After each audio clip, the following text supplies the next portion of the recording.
캠프에 갔다 오신 분들은 아무래도 피부 색깔이 좀 다른 것 같고요. 또 그렇지 않은 분들이 구분이 되는 것 같습니다. 첫째 날 우리 저녁에 삼겹살 파티를 하고 이렇게 행복해하고 있는데 우리 하준이가 되게 시무룩해 있더라고요. 그래서 하준아, 왜 시무룩하니? 이제 우리 하준이랑 우리 윤호대 권사님이랑 또 그날 왔다가 그날 바로 당일로 왔다가 바로 가셔야 됐거든요. 하는 말이 헤어져서 슬퍼서 그래요. 헤어져서 안 좋아서 그렇다고, 슬퍼서 그렇다고. 우리 아이들도 만남의 행복과 또 헤어지는 슬픔을 아는 것 같습니다. 오늘 저는 본문을 중심으로 죄를 지어서 이런 일이 생기는가? 이게 맞나요? 틀리나요? 세상 사람들도 그런 말을 합니다. 무슨 죄가 많아서 이런 일이 생기는지 모르겠다고. 우리 신자들이 우리가 이렇게 생각하는 것과 뭐가 다를까요? 내가 이전에 그 잘못한 것이 그것 때문에 내가 지금 이런 일을 겪게 되는 건가? 자꾸 이렇게 연결을 시키려고 하는 이런 많은 것들이 있는데 이 부분을 우리가 오늘 말씀을 통해서 확실하게 좀 정리를 하면 좋겠습니다. 죄를 지어서 이런 일이 생기는가 하는 것이 어떤 면에서는 맞고 어떤 면에서는 틀립니다. 그게 뭔지 우리 깨닫는 기회가 되면 좋겠습니다.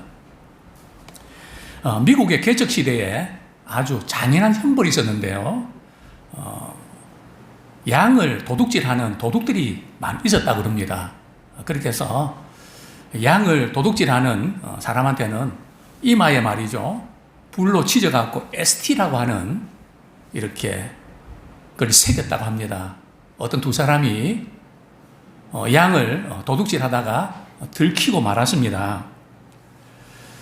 그래서 이제 이렇게 양 도둑이라는 낙인을 찍게 되는데 여기 보면은 ST의 약자는 sheep thief인데요, 그죠? 양을 도둑질하는 사람이다. 이마에 말이죠, 낙인을 딱 찍었단 말이죠. 사람들이 그걸 보고 저 사람은 양을 도둑질하는 사람이구나 경계를 합니다. 그런데 이 두 사람이 반응이 특이합니다. 한 사람은 어차피 나는 ST니까 세상에 겁나는 것이 없어. 나는 아무것도 무서운 게 없어. 나한테 한번 덤비려면 덤벼. 그러면서 자기 멋대로 살다가 그냥 감옥에서 종신형을 받고 추구하야 했습니다.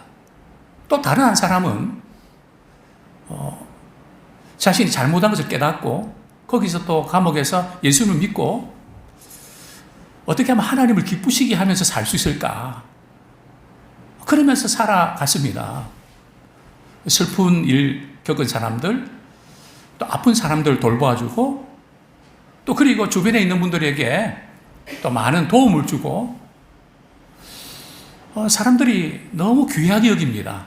세월이 많이 흘러서 이제는 이 ST의 유래에 대해서 아는 사람이 없을 정도로 이제 1세대는 다 죽어가고요. 다음 세대가 들어왔는데 어떤 소년이 자기 아버지에게 묻습니다. 저 할아버지는 이마에 왜 ST라고 글자가 써 있어요? 저게 무슨 뜻이에요? 그러니까 이 할아버지 하는 말이 그건 세인트라는 거야. 세인트가 뭐죠? 성자라는 뜻이죠. 그죠? 정말 우리는 어떤 ST입니까? sheep thief가 아니라 우리는 세인트가 되기를 소원합니다. 그렇습니다. 우리 신자는 불신자든 신자든 불신자든 어떤 일이 생기면 무슨 죄가 많아서 그런가 생각을 다 하게 되는데요. 죄 문제 때문에 신자가 힘들게 살아갈까요? 불신자가 힘들게 살아갈까요? 어떻습니까? 모든 사람들이 다 내가 잘못 살았다는 것 때문에 후회하면서 뉘우치면서 살아가는데요. 누가 더 힘들까요? 신자입니까? 불신자입니까? 자칫 잘못하면 신자가 더 힘들 수가 있습니다. 왜냐하면 우리가 말씀을 알거든요. 우리 하나님의 눈을 의식하기 때문에 우리가 살아가면서 말이나 생각이나 행동으로 걸리는 게 한두 가지일까요? 다 걸립니다. 내가 그때 그래 잘못해서 하나님께서 이렇게 때리시는 거야. 오히려 불신자들은 말이죠. 그냥 자기 똑똑한 거, 자기 잘난 맛, 자기 또 정직한 거, 의로운 거, 이거 내세우면서 편하게 살 수 있거든요. 과연 우리 신자들은 죄 문제에 대해서 민감한 반응을 나타내면서 우리가 살아가는 거 맞는데 자칫 잘못하면 우울증 걸릴 수 있고요. 불행해질 수 있는 가능성이 상당히 높다는 겁니다. 왜냐하면 이 죄 문제를 이렇게 죄지어서 이런 거 아니야? 이렇게 생각날 때 바로 정리하지 아니하면 큰일 납니다. 사실은 불신자들이 어떤 점에서 죄 문제에 대해서는 더 괴롭고 힘듭니다. 왜냐하면 불신자들은 정죄의식을 갖고 살아가거든요. 물론 그것이 괴로우니까 죄를 자꾸 잊기 위해서 중독에도 빠지고, 그러나 잊혀지나요? 불신자들의 불행은 다른 데 있는 것이 아니라 자신이 지은 죄에 대해서 탈출구가 없잖아요. 그래서 늘 나 죄 받아서 그래. 말은 안 해도 안 그런 척해도 하나님이 우리 양심을 주셔서 무슨 문제가 생기면 그런 것들이 생각이 나게 되어 있다는 거죠. 자, 그런데 오늘 우리 성경에 보면 우리 신자들 가운데도 말이에요. 무슨 일이 생기면 이렇게 안 해서 그래. 11조 떼먹어서 그래. 주일 빠져서 그래. 뭐 이런 여러 가지 우리 신앙생활 하면서 못했던 거. 우리 그렇게 생각하는 게 잘못인가요? 그렇게 생각하는 것이 어떤 점에서는 또 좋은 면도 있지 않을까요? 자, 그런데 이 부분을 우리가 잘 정리를 우리 해야 되는데요. 우리 그리스도인들 가운데도 이외로 무슨 일이 터지면 우리 이렇게 고민하죠. 욥의 세 친구들처럼. 욥이 어떤 고난을 겪었나요? 그 많던 재산들 거부였거든요. 하루아침에 말이죠. 재산 다 날려버리고 사랑하는 아들, 딸들 몇 남매 두었습니까? 7남 3녀, 10남매를 뒀거든요. 태풍이 이렇게 불어서 말이죠. 기둥을 딱 치면서 말이죠. 하루아침에 10남매가 다 죽어가는 얼마나 큰 슬픔과 비극입니까? 뿐만 아니라 자기 몸에 병을 얻어서 말이죠. 기와장으로 그냥 긁을 정도로 얼마나 고통스러운지 참 가려운 거 진짜 힘들잖아요. 욥의 세 친구들이 욥을 찾아와서 금식을 하면서 아무 말도 안 하고 그러다가 이제 말을 꺼내는데 주제가 뭡니까? 너가 죄를 지어서 그러니까 회개하고 돌이키면 하나님께서 회복시켜 주실 거야. 그러니까 욥이 뭐라고 그러죠? 나보다 당신들이 죄 더 많이 지었잖아.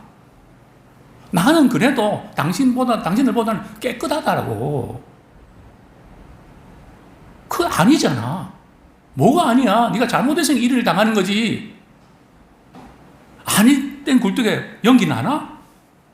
결과를 보면 알 수 있잖아.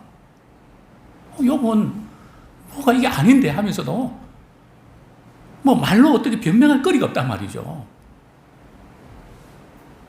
우리에게도 그런 절대 우리 병원에 가서 말이죠. 설령 하나님 보실 때는 또 제 문제 때문에 깨닫게 지게 병을 주셨할지라도 집사님 회개하세요. 천국이 가까웠습니다. 그러지 마십시오. 그건 본인이 알아서 할 일이고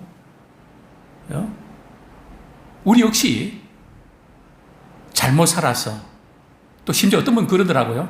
그럴 줄 알았다니까. 그럴 줄 알았다니까. 물론 우리가 그런 걸 모르는 건 아니지만 우리가 그렇게 접근하는 거 우리가 다시 한번 오늘 말씀을 통해서 정립이 되면 좋겠습니다. 그리고 우리가 이제 전도를 우리가 이렇게 하다 보면 불신자들이 갖고 있는 딜레마가 뭔가 하면 교회 나가시죠. 예수 믿으세요. 그러면 아직은 아닌 것 같아요. 제가 마음 좀 정리도 하고 또 제 생활 정리, 또 습관도 정리하고 그리고 갈게요. 그들의 마음속에 뭐가 있는가 하면 잘해야 용서받을 수 있다는 거죠. 그런가요? 어느 정도 잘해야 용서받을 수 있나요? 우리 주님은 용서해놓고 기다리십니다. 그래서 주님 품에 나가시면 된단 말이죠. 받아주세요. 그죠? 자꾸 우리는 잘해야 주님께 인정받는다는 이런 스트레스가 있단 말이죠. 거룩한 스트레스. 물론 그 자체가 뭐 다 잘못된 건 아닌데요. 신앙은 출발 자체가 그게 아니란 말이죠. 그래서 이 부분을 좀 우리가 잘 정립을 하면 좋겠습니다. 저는 오늘 세 가지로 말씀을 드리고 싶은데요. 예, 욥의 세 친구가 말이죠. 욥을 향해서 정죄하는 그런 모습, 또 쟤 때문이야.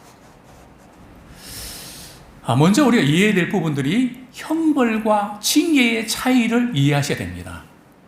그죠? 형벌은 누가 받는가요? 불신자일까요? 신자일까요? 그죠? 이 답을 제가 다 넣어놔갖고, 우리. 그죠? 제가 이 PPT를 잘 다루면 딱 이렇게 숨겨뒀다가 팍 뛰도록 할 텐데, 아직 수준이 거기 안 돼갖고, 그죠? 딱 뚫어지게 바라보면 답은 다 있습니다. 불신자에게 형벌이 있습니다. 죄에 대한 형벌, 두려움의 형벌. 그죠?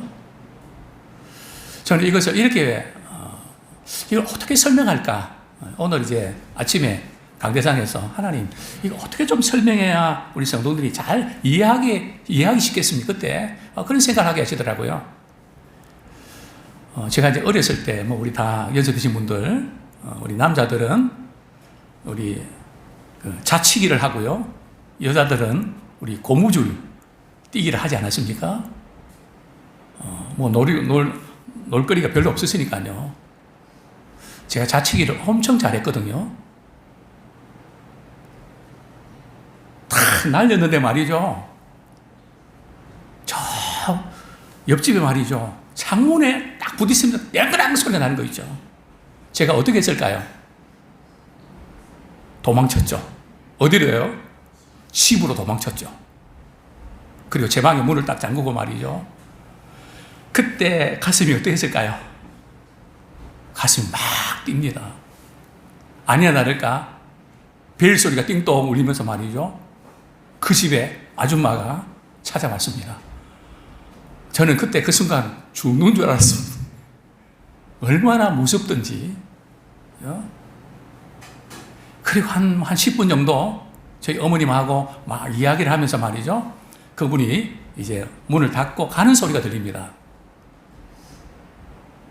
그 다음에 말이죠. 저희 어머님이 저 방에 문을 노크를 했습니다. 그때 가슴은 얼마나 떨렸을까요? 조금 덜 떨렸습니다. 그죠? 왜요? 어차피 유리 깨진 건 내가 갚을 책임이 없으니까 엄마가 갚아주실 건데 깨트렸다는 거에 대해서 엄마한테 야단 맞아야 되잖아요. 그거는 약가거든요. 저는 약가를 좋아합니다. 그 기억이 났습니다. 이해가 좀 되셨습니까? 형벌은 불신자들이 죄에 대한 대가와 보응을 받는 형벌입니다. 우리 신자는요, 징계를 받습니다. 부모가 자녀 잘 되라고 사랑하기 때문에 때리는 거. 차원이 다르다는 겁니다. 진정으로 믿는 사람들에게는 이제는 죄의 형벌은 끝났습니다. 우리를 하여금 잘못된 거 깨닫게 해주시라고 하나님께서 징계하시고 우리를 유익하게 해주시는 것 뿐입니다. 우리 이 차이를 우리 아셔야 되는데요. 먼저 우리 형벌에 대해서 우리 요한계시록 19장 2절 제가 읽어드리겠습니다. 요한계시록 19장 2절. 그의 심판은 참되고 의로운지라 음행으로 땅을 더럽게 한 큰 음녀를 심판하사 자기 종들의 피를 그 음녀의 손에 갚으셨도다. 그죠? 불신자들이 신자를 괴롭히고 이렇게 죽이는 그 모든 걸 갚으셨다. 하나님께서 불신자들의 죄에 대해서 보호하시고 갚으시는, 여기에는 무슨 뭐 좋은 의도나 뭐 이런 그런 부분이 없습니다. 그냥 잘못된 것에 대해서 벌을 받는 거죠. 이걸 통해서 뭐 거룩하게 되고 유익하게 하는 것, 그런 것이 전혀 없습니다. 자, 그러면 신자의 경우는요, 히브리서 12장 7절. 히브리서 12장 7절.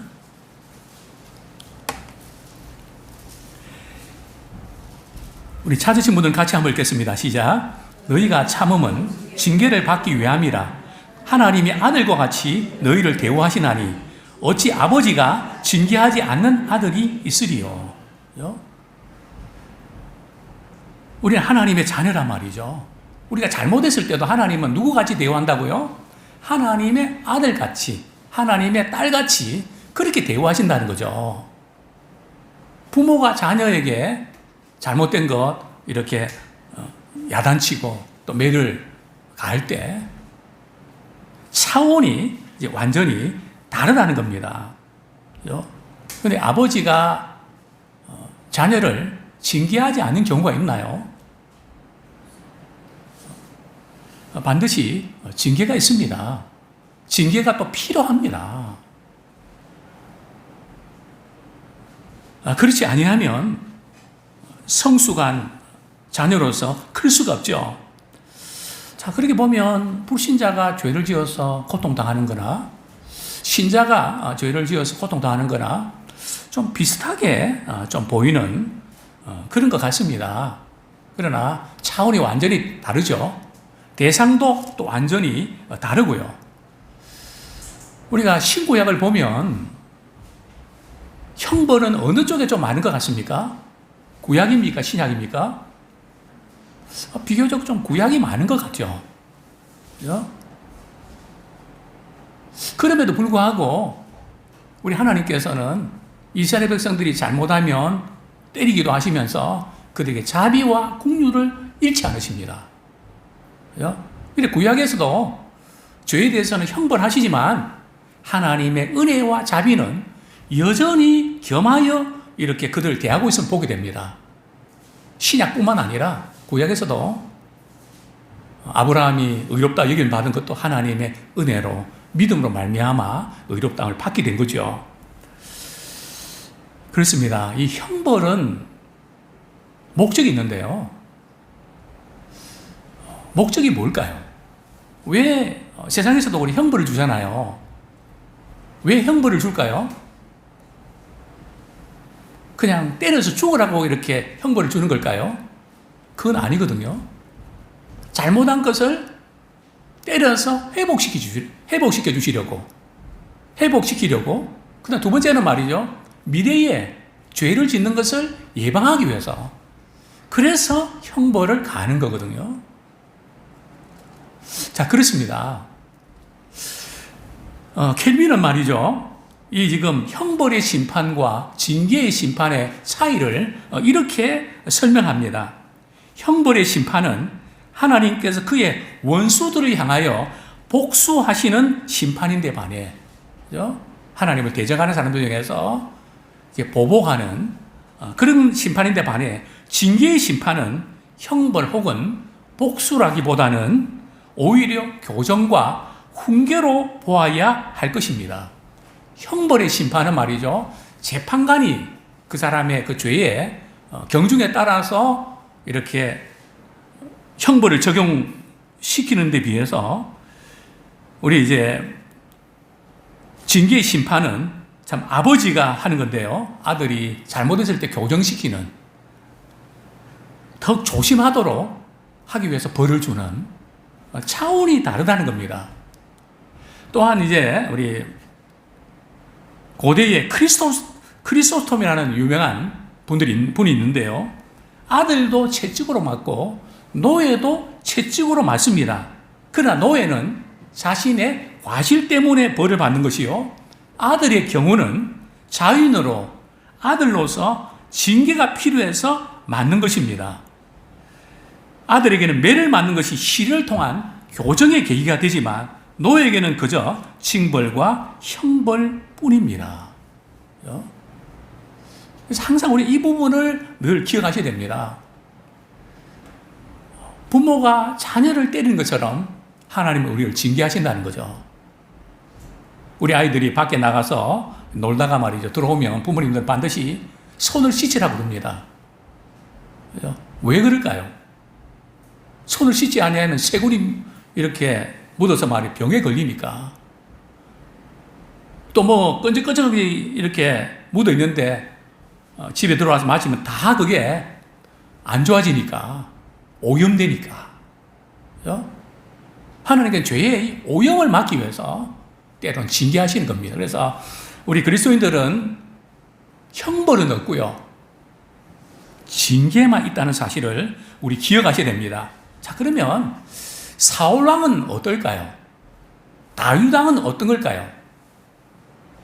사울왕은 형벌을 받았을까요? 징계를 받았을까요? 사울왕은 하나님의 버리심을 받았습니다. 그것은 형벌이죠. 물론 다윗도 살인과 간음의 잘못을 저질렀지만 하나님께서 다윗을 버리셨나요? 징계하시죠. 많은 고통을 주시면서 이제 깨닫게 해주시는데요. 시편 94편 12절 13절 제가 읽어드립니다. 여호와여, 주로부터 징벌을 받으며 주의 법으로 교훈하심을 받는 사람이 복이 있나니 어떤 사람에게는 환난의 날을 피하게 하사 악인을 위하여 구덩이를 팔 때까지 평안을 주시리이다. 징계를 받으면서 주의 말씀을 깨닫고 내가 잘못 살았구나. 그래서 주의 말씀에 순종하는 기회로 삼기 원합니다. 내가 이런 죄를 지었어. 나 이렇게 당하게 돼 있어. 또 심지어 어떤 분 그러더라고요. 내가 이렇게 당하는 건 싼 게 뭔지 아시죠? 이렇게 당하는 게 맞다는 거죠. 아닙니다. 로마서 8장 1절입니다. 그러므로 이제 그리스도 예수 안에 있는 자에게는 결코 정죄함이 없나니. 이게 무슨 뜻일까요? 내가 죄를 지어서 이런 일이 생겼는가? 이런 부분으로만 연결시키지 말라는 겁니다. 물론 그것이 지금 묘한 뉘앙스가 있는데요.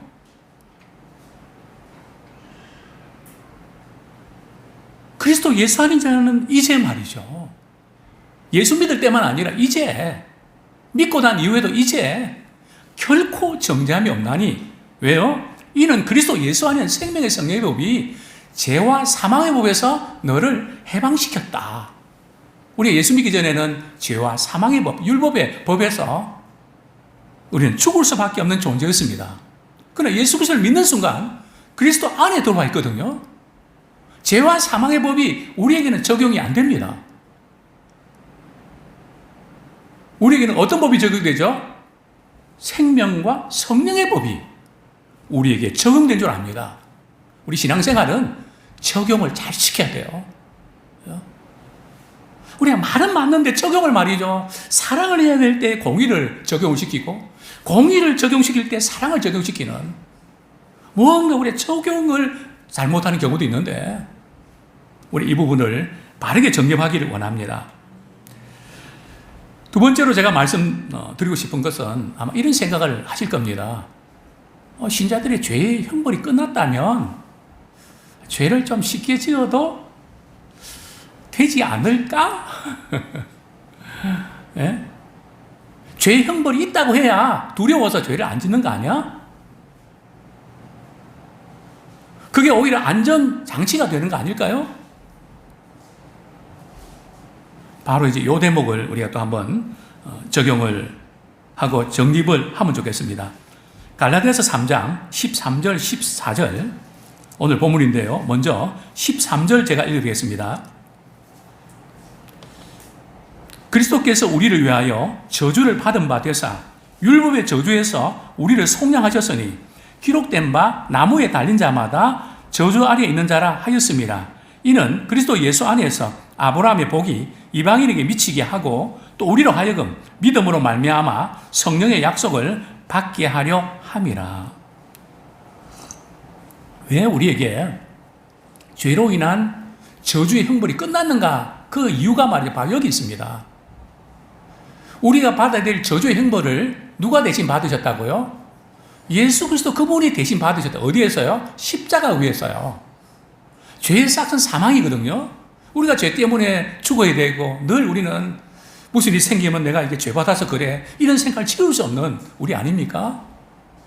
그것을 아시고 주님이 자신의 생명을 내어주시면서 그 얼마나 힘든지 아니? 그 저주는 내가 다 받을게.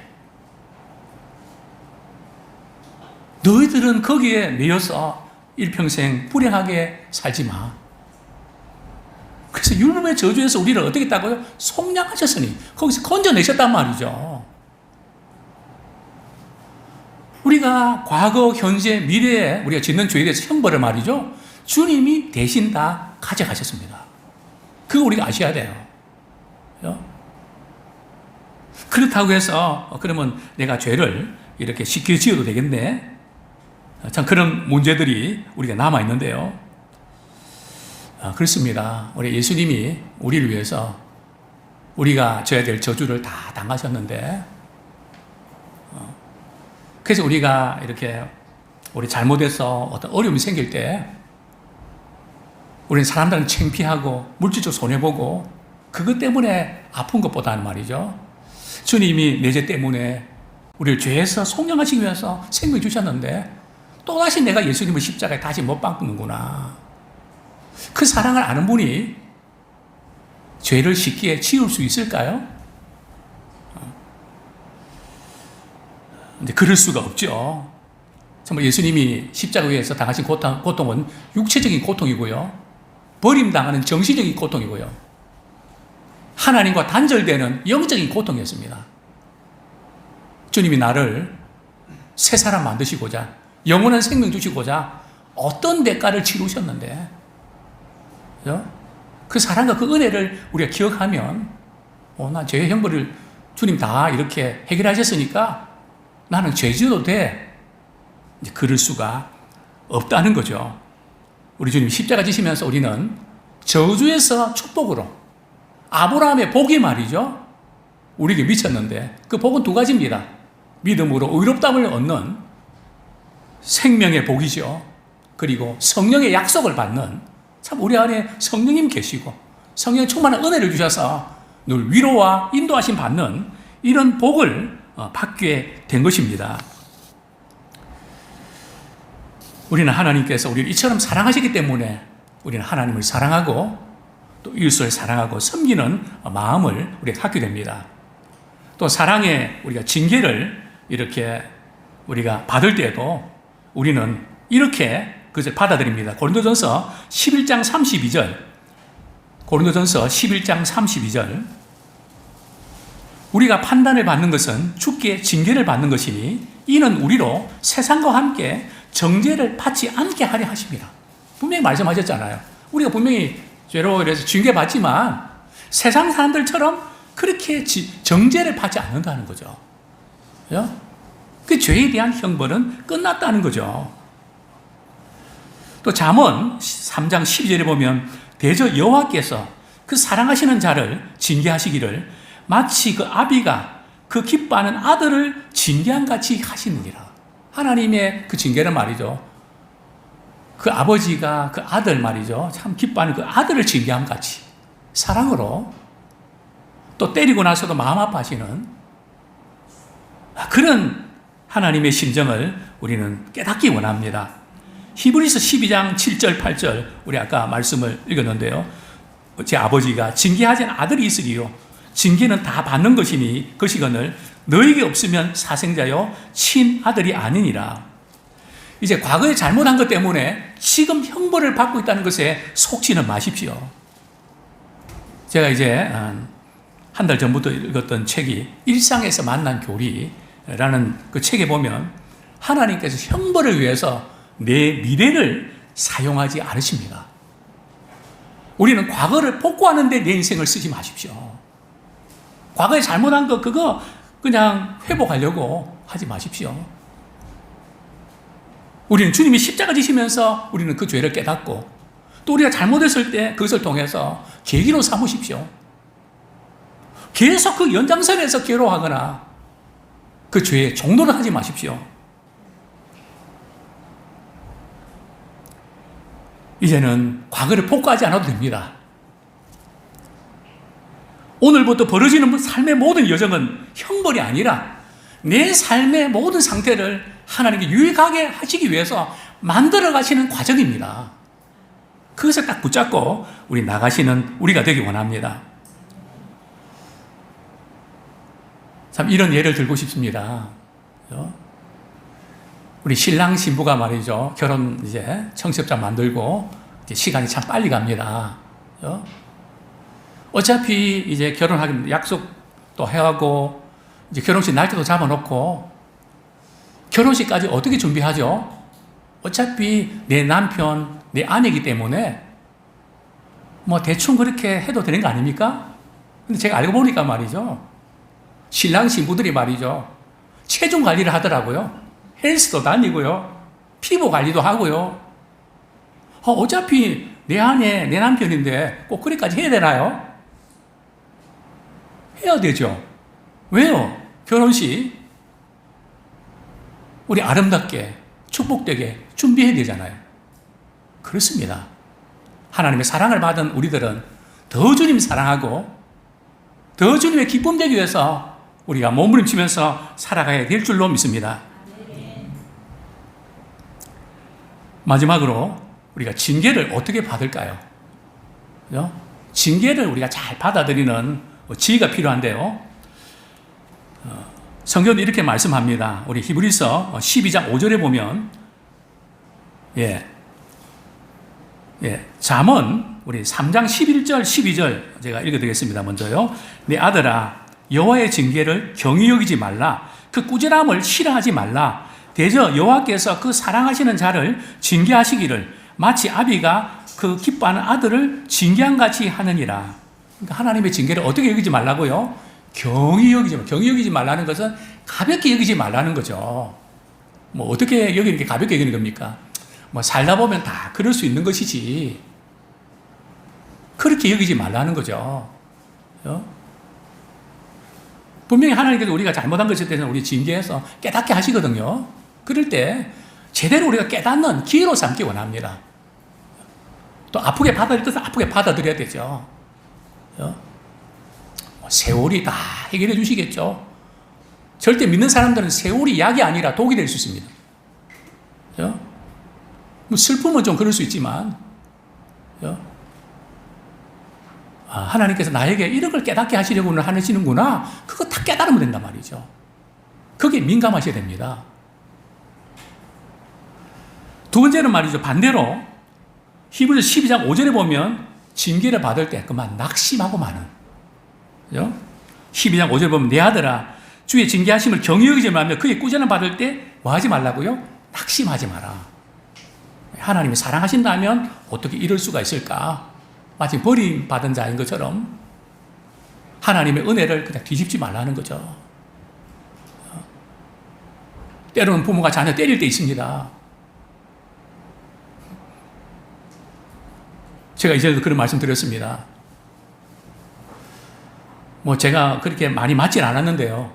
아버님이 저를 때리면 제게 늘 드는 생각이 이거였습니다. 영도다리에서 주워왔나? 저희들 세대에서 많이 유행했던 말이거든요. 맞는가 봐. 그래서 이제 집 앞에서 막 제가 울고 있으면 어머님이 말이죠. 안쓰러워서 아버지가 널 사랑해서 그렇지. 그럼 저는 이렇게 말했거든요. 사랑하는데 왜 때려요? 사랑하는데 왜 때려요? 저는 이해가 안 됐습니다. 그냥 크면서 알겠더라고요. 사랑하면서 때릴 수밖에 없는 경우도 있구나. 우리 하나님도 우리에게 그렇게 대하지 않으실까요? 우리 낙심하지 말고 내가 뭐가 잘못됐지, 내가 이건 고쳐야 되겠구나 깨닫고 일어나셔야 됩니다. 힘을 내셔야 됩니다. 계속 그것을 막 다른 거 연결시켜서 말이죠. 복잡하게 만들지 마세요. 하나님 우리를 일으키기를 원하시고 잘 되기를 원하시지 그냥 코너로 몰아가서 그냥 딱지 끊는 경찰처럼 말이죠. 숨어 있다가 그냥 적발해갖고 말이죠. 벌금 물리는 그런 분이 아니십니다. 주님 앞에 나오면 품에 안으시고 기뻐하시고 잃어버린 아들 돌아왔다고, 죽은 아들 돌아왔다고 반기시는 우리 하나님이신 줄 믿습니다. 우리의 징계를 우리가 기회로 삼기 원합니다. 어떻게 해요? 히브리서 12장 10절 11절 그들은 잠시 자기 뜻대로 우리를 징계하였거니와 부모들은 그럴 수 있다는 거죠. 오직 하나님은 우리의 유익을 위하여 그의 거룩하심에 참여하게 하시느니라. 무릇 징계가 당시에는 즐거워 보이지 않고 슬퍼 보이나 후에 그로 말미암아 연단받은 자들은 의와 평강의 열매를 맺느니라. 하나님께서 우리를 징계하시는 이유는 이제 크게 세 가지입니다. 첫 번째는 우리를 사랑하시기 때문에 징계하십니다. 또 두 번째는요, 그의 거룩하심에 참여하시기 위해서 우리를 징계하시고요. 세 번째는 징계 역시 우리의 유익을 위해서 징계하십니다. 우리를 잘되게 하기 위해서 징계하십니다. 우리 그림 보셨죠? 같이 한번 읽겠습니다. 시작. 징계도 하나님의 축복입니다. 그렇습니다. 이제는 더 이상 우리가 지은 죄 때문에 형벌 받아야 된다는 그 부분에서 너무 힘들어하고 또 괴로워하지 않으면 좋겠습니다. 다만 우리 징계를 하나님 주시는데 깨닫고 우리 하나님 어떻게 우리를 유익하게 하실까? 어려운 문제 생길 때에 그거 깨닫고 최선을 다하시면 됩니다. 그죠? 과거를 복구하기 위해서 과거 잘못한 것 때문에 그거 더 잘해야 된다고 하는 압박감 때문에 우리가 주님의 십자가의 그 은혜와 사랑을 잊지 마십시오. 이사야 54장 7절 8절 말씀을 읽고 제가 말씀 맺겠습니다. 내가 잠시 너를 버렸으나 큰 국률로 너를 모을 것이요 내가 넘치는 진노로 내 얼굴을 내게서 잠시 가렸으나 영원한 자비로 너를 국률이 여기리라. 내 구속자 여호와께서 말씀하셨느니라. 잠시 버린 것 같아도 큰 국률 우리를 모아주시고 잠시 그 얼굴을 가린 것 같아도 영원한 자비로 우리를 국률이 여겨주시는 신실하신 하나님이십니다. 이 시간 우리 말씀 붙잡고 회개와 결단의 기도 드리겠습니다.